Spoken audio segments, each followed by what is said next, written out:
And my guest today is songwriter and producer Andrews. Jenna Andrews. How are you, Jenna? Thanks for stopping by. And you know what?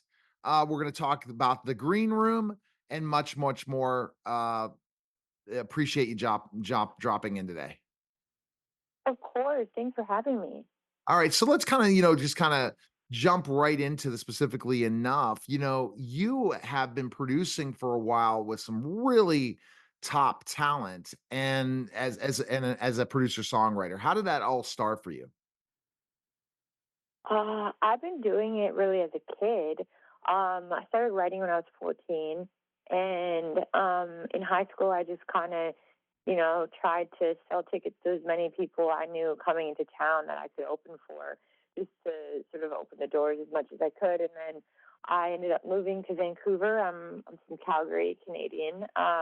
So I went to Vancouver, started an open mic night again, just to kind of hustle and meet people, make relationships. Ended up meeting my manager over MySpace. Funny enough, moved to Toronto, and just grinded, hustled for a couple of years, and ended up signing a record deal at Def Jam when I was 23, and then yeah, that was really the beginning, I think, of where I'm at now. I was signed there for like 6 years, and then started my songwriting career. So that's crazy again, the store, to be, get a label like Def Jam to sign you at that age, right?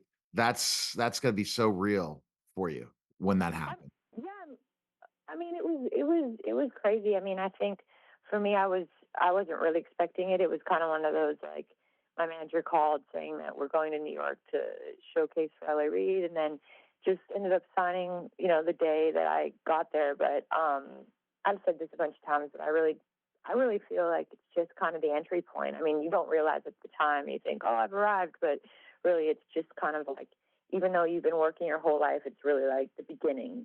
So I think in that sense, I learned so much, and going into, like, obviously a writer for other artists now, I think it taught me so much about what an artist wants, and it kind of just gave me so much perspective in my career. So I'm really, really grateful for that. All right, so let's kind of let's talk about your latest your music, and then we're gonna go into the green room. Okay, cool. All right, so what's new on your music? Update your fans. Well, I mean, we've been writing with a lot of, I moved to Nashville recently, so I've been writing a lot of stuff here in country, and, like, I'm really excited for this album coming out. This girl named Mickey Guyton, and she's amazing. So me and my partner Stephen Crooks have a couple songs on her album, one of which is called House on Fire. That's the title name to her album. So it's really cool. Nelly Furtado has an album coming out, a couple songs on there. This band called As One, who's an Israeli Palestinian group. Very, very, very interesting story. They have a show coming out on Paramount Plus, and we have a single coming out in September with Nile Rodgers. Um, so a lot of exciting stuff. It sounds like it, for sure. And then I guess your passion project would be the green room, wouldn't it? For sure, in the way it helps with Yeah. mental health. Kind of how did that how it happen?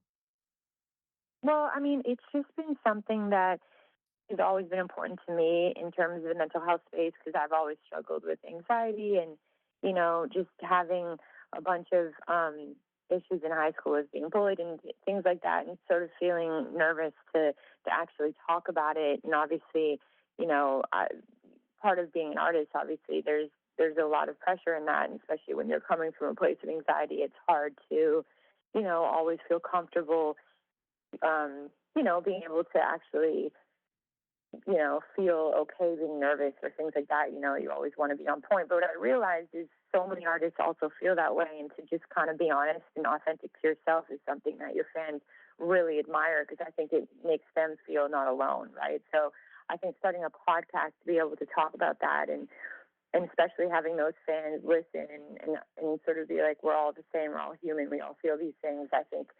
And it's a kind of it's a look into the writing room, right? Like, that's really what happens. It's kind of like a therapy session brought to song. And I think those are how the best songs are written. So it was something that I felt is really important to put out there. And it's like a little baby of mine. Absolutely, and you think about these mental health topics, it's just really our mental health is so important to us, and yet we grind all the time, we overdo things in any area of our lives, and we wonder why our life can go out of control so quickly, and we really have to take a step back and say, "Is this really good for me and my how my overall brain health is, right? Is that brain going to be something that is going to relate to everyday life? If we're not feeling good about ourselves, we're not going to be able to accomplish anything we want to accomplish in life, in any of our areas of lives of our life. 100%. I think just being authentic and honest with people around you, and obviously when you're doing music, I think it's something that just is so. It just makes you feel like so much more comfortable in your own skin. Right. And that's the thing we are not taught to do, to be comfortable in our own skin. What is true? Is it what we want or somebody else wants?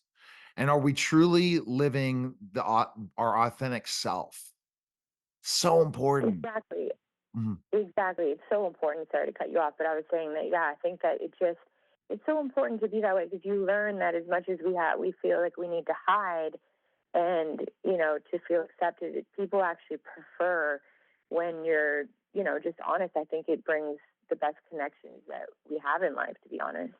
Well, if you look at what social media posts grow the most, it's authentic, real life sharing, and also truly just telling your story.